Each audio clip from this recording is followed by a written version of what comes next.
Hi all welcome back to my YouTube channel. ಎಲ್ಲರೂ ಹೇಗಿದ್ದೀರಾ?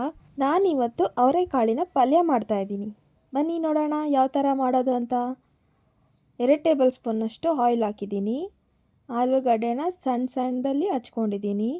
So ಈಗ ಆಯಿಲಲ್ಲಿ ಫ್ರೈ ಮಾಡ್ಕೊಳ್ಳೋಣ. ಸೊ ಅದು ಸ್ವಲ್ಪ ಚೆನ್ನಾಗಿ ಫ್ರೈ ಆಗಲಿ. ತುಂಬ ಅಂದರೆ ತುಂಬಾ ಟೇಸ್ಟಿಯಾಗಿರುತ್ತೆ. ಸೊ ನಾನಿವತ್ತು ಡಿಫ್ರೆಂಟಾಗಿ ಮಾಡ್ತಾಯಿದ್ದೀನಿ.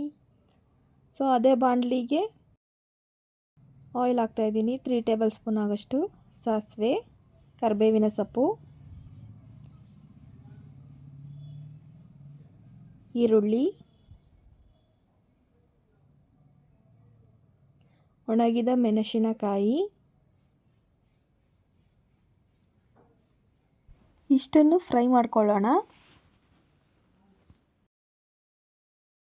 ಚಪಾತಿ, ಪೂರಿ, ಪರೋಟ ಅಂತೂ ತುಂಬಾ ಟೇಸ್ಟಿಯಾಗಿರುತ್ತೆ.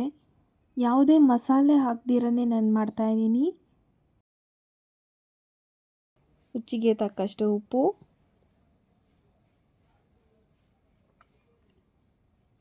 ಸೊ ನೀವು ನೋಡ್ತಾ ಇರ್ಬೋದು ಚೆನ್ನಾಗಿ ಗೋಲ್ಡ್ ಕಲರ್ ಬರ್ತಾ ಇದೆ ಈಗ ಸ್ವಲ್ಪನೇ.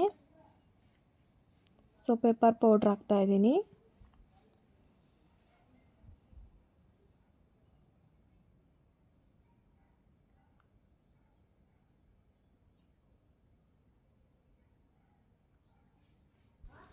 ಬೇಯಿಸಿಟ್ಕೊಂಡಿರುವಂಥ ಕಾಳು ಮತ್ತು ಆಯಿಲಲ್ಲಿ ಫ್ರೈ ಮಾಡಿ ಇಟ್ಕೊಂಡಿರುವಂಥ ಆಲೂಗಡ್ಡೆ 2 ಸಹ ಮಿಕ್ಸ್ ಮಾಡಿ ಹಾಕ್ತಾಯಿದ್ದೀನಿ ಈಗ.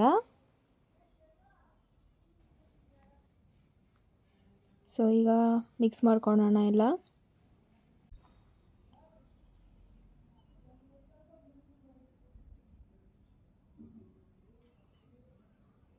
ನೀವು ಒಂದ್ಸಲ ಮನೆಯಲ್ಲಿ ಟ್ರೈ ಮಾಡಿ ನೋಡಿ ಯಾವ ಥರ ಬಂತು ಅಂತ ಕಮೆಂಟ್ ಮಾಡಿ. ಸೊ ಫೈನಲಿ ರೆಡಿ ಆಗ್ತಾ ಇದೆ ಪಲ್ಯ. ತುಂಬಾ ಈಸಿಯಾಗಿ ಮಾಡ್ಬೋದು. 5 ಮಿನಿಟ್ಸ್ ಸಿಕ್ಕಿದ್ರೆ ಸಾಕು, ಬೇಗನೆ ಕಂಪ್ಲೀಟ್ ಆಗುತ್ತೆ. ಪ್ಲೀಸ್ ಲೈಕ್ ಮಾಡಿ, ಶೇರ್ ಮಾಡಿ, ಸಬ್ಸ್ಕ್ರೈಬ್ ಮಾಡೋದನ್ನ ಮಾತ್ರ ಮರಿಬೇಡಿ. ಸೊ ಫೈನಲಿ ರೆಡಿ ಆಯಿತು ಪಲ್ಯ. ಕೊತ್ತಂಬರಿ ಸೊಪ್ಪು ಹಾಕ್ತಾಯಿದ್ದೀನಿ. ಹೇಗೆ ಕಾಣಿಸ್ತಾ ಇದೆ? ತುಂಬಾ ಚೆನ್ನಾಗಿ ಕಾಣಿಸ್ತಾ ಇದೆ ಅಲ್ವಾ? Thank you for watching.